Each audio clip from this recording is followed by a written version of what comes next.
त्यांनी मला इथं 2 वाजता हजर राहायला सांगितलं आणि त्यानिमित्ताने इथे आल्यानंतर आपल्या सर्वांची इथं भेट त्यांनी ठरवली होती. अशा या छोट्याखानी कार्यक्रमासाठी उपस्थित असलेले बबनरावजी लोहे,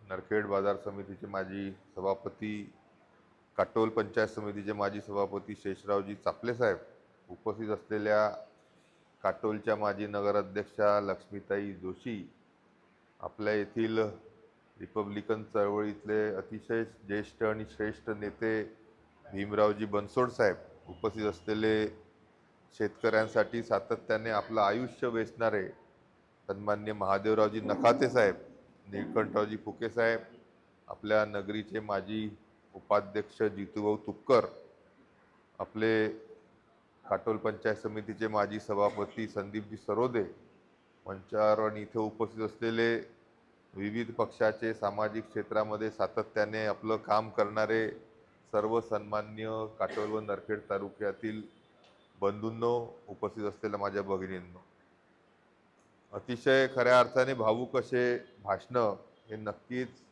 आज आपण माझ्या प्रती केले.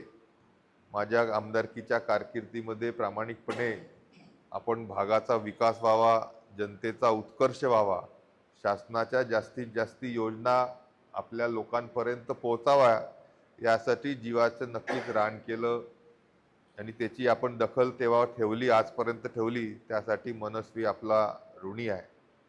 पण या संपूर्ण याच्यामध्ये नखाते साहेबांनी सांगितलं, मनोजरावजी होते आणि योगायोगाने म्हणा आम्ही ज्या ज्या मागण्या नखाते साहेबांच्या मनातून आलेल्या मागण्या, शेतकऱ्यांसाठी वाजवी मागण्या त्या शासन दरबारी मागितल्या, त्या निमित्ताने मंजूर होत गेल्या.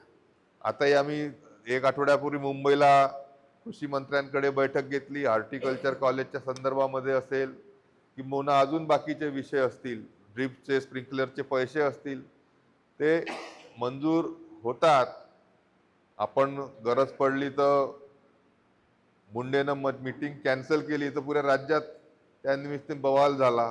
तर होऊ शकते का आपण तिथं मीटिंगला गेलो तर त्यांना ते सिरियसली घेतलं असेल, किंवा हा काही करू शकते, वेळ आली तर राजीनामाही देऊ शकते, अशी अशी एक त्यानिमित्ताने ख्याती म्हणा किंवा भीती म्हणा वरच्या नेत्यांवर असणं हे आपल्या भागाच्या लोकांसाठी चांगलं असतं. आपल्याला माहिती आहे का, आपण सर्वांच्या उपस्थितीमध्ये सातत्याने 8 दिवस उपोषण चाललं.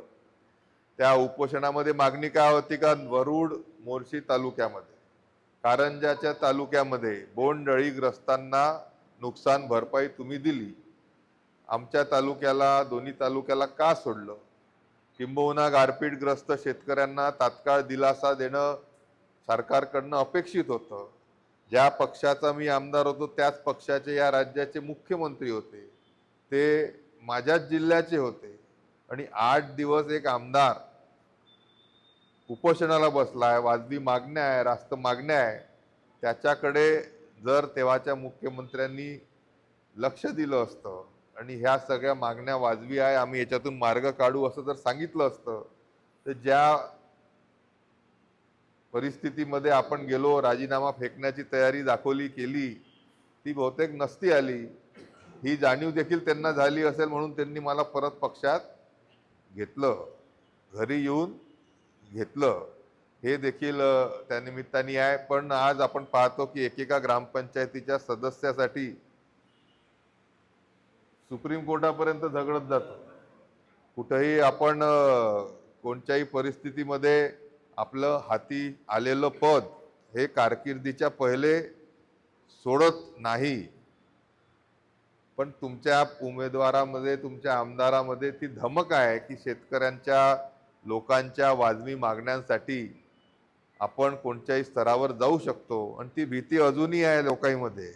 म्हणून आपण जे काही म्हणतो, नखाते साहेबांना अनुभवलं, मनोजरावांना अनुभवलं की ते लवकर लवकर आता मंजूर व्हावं लागते. मग तेव्हाचा जो वॅक्सिनचा डोस होता तो अजूनपर्यंत लागू आहे आणि तो लागू राहील. पण तेव्हाची ज्या जीवाभावाने जुळलेले कार्यकर्ते होते नक्कीच नाराज झाले. त्यांच्यामध्ये असलेली कर्तृत्वाची क्षमता ती कुठेतरी मधल्या काळामध्ये मी राहिलो असतो तो अजून ते चमकले असते, याची खंत देखील मनामध्ये आहे. आणि म्हणून जो राजीनामा दिला त्यासाठी दिलगिरी देखील मी सर्व कार्यकर्त्यांची मनापासून इथे व्यक्त करतो. आणि ह्या सर्व आपल्या भागामध्ये मागील 25-30 वर्षापासून अनिल भाऊ देशमुख हे आमदार आहेत, मंत्री आहेत, आमदार भी आहे, नामदार भी आहे, पण कामदार नाही. पण कामं जर त्यांच्याकडून झाले असती उमेदीच्या काळामध्ये, तारुण्यामध्ये, सत्ता संपन्नता सगळं असताना, तर आज आपलं चित्र या भागाचंच नव्हे तर इथे असलेल्या प्रत्येक युवकाचं, जनतेचं, नवीन पिढीचं वेगळं असलं. आणि ज्या माणसानं हयात उमेदीच्या काळामध्ये काही केलं नाही, ते आता म्हातारपणी काय करणार याच्या त्यांच्याकडून तुम्हाला अपेक्षा आहे का, किंवा जनतेला अपेक्षा आहे का, या अंगदरावला प्रश्न. आणि म्हणून त्याच्याकडनं आज दिसतं की जनतेला काही अपेक्षा राहिल्या नाही आहे. इथं परिवर्तन व्हावं, परत एकदा जबरदस्त परिवर्तन व्हावं या मानसिकतेमध्ये. जरी आज तुलनेमध्ये महाविकास आघाडीची परिस्थिती संपूर्ण राज्यामध्ये बरी दाखवते, आपल्या इथे भैया महायुति की परिस्थिती है, तो महायुति तो छोड़ के जाएंगे नहीं. और जशी की आपण सर्वांनी इच्छा व्यक्त केली, माझ्या पक्षाने जर माझ्यावर ही जबाबदारी देण्याचं ठरवलं तर पूर्ण ताकदीने अनिल बाबू देशमुखांना कायमचं घरी बसवल्याशिवाय आशिष देशमुख राहणार नाही, एवढं मी सांगतो. तुमच्या सोबतीने, तुमच्या मदतीने, ज्या पद्धतीने तुम्ही 12 दिवसामध्ये 2014 मध्ये अतिशय मोठी मेहनत आणि ताकद उभी केली, त्याच किंवा त्याच्यापेक्षा जास्ती मोठी ताकद आपल्याला बूथवर, आपल्या गावामध्ये, आपल्या नातेवाईकांमध्ये, आपल्या परिचितांमध्ये आपण जर उभी केली आणि स्वतः उमेदवार आहे असं म्हणून जर आपण समोर जनतेच्या कडे गेलो, तर नक्कीच इथं परिवर्तन अजून एकदा होऊ शकतं. नक्कीच आमच्या पक्षामध्ये, महायुतीच्या विविध पक्षांमध्ये साहजिकपणे लोक इच्छुक आहेत. त्यांनी देखील मेहनत आपल्या एवढ्या मोठ्या कारकिर्दीमध्ये, आयुष्यामध्ये नक्कीच केली आहे. आणि त्यांची जी अपेक्षा आहे की पक्षांना त्यांनी उमेदवारी दिली पाहिजे, ही देखील वाजवी अपेक्षा आहे. आणि म्हणून जो कोणी पक्ष उमेदवार ठरवेल त्याच्या मागे आपण सर्वजण राहिलं पाहिजे. आणि जे कामदार नाही आहे त्यांना घरी बसवलं पाहिजे आणि आपला आमदार इथे निवडून आणला पाहिजे, एवढंच आपण आपल्या ह्या दिवशी सांगू. आणि नक्कीच अनिल भाऊ देशमुख हे महाविकास आघाडीत आहे, तर त्यांना टक्कर देण्याचं काम महायुतीलाच करावं लागणार आहे. महायुतीमध्ये जो चांगला पक्ष आहे, ज्याची ताकद जमिनीवर जास्ती आहे, आणि त्या पक्षामध्ये जो चांगला उमेदवार आहे, जो जास्तीचे मतं बाहेरून आणू शकतो, अशाची निवड पक्षांनी करावी. जी कोणची निवड पक्ष करेल त्याच्यासोबत आपण सर्वजण राहू आणि त्याला निवडून आणू, एवढंच मी आपल्याला आजच्या दिवशी सांगतो. आपण परत एकदा पक्षाच्या संदर्भात मध्ये आपण वेगवेगळी भूमिकेमध्ये जरी असलो तरी देखील आपण माझ्या व्यक्तिशः इथं आलात. आणि माझला त्यानिमित्ताने इतरत्र कुठेही,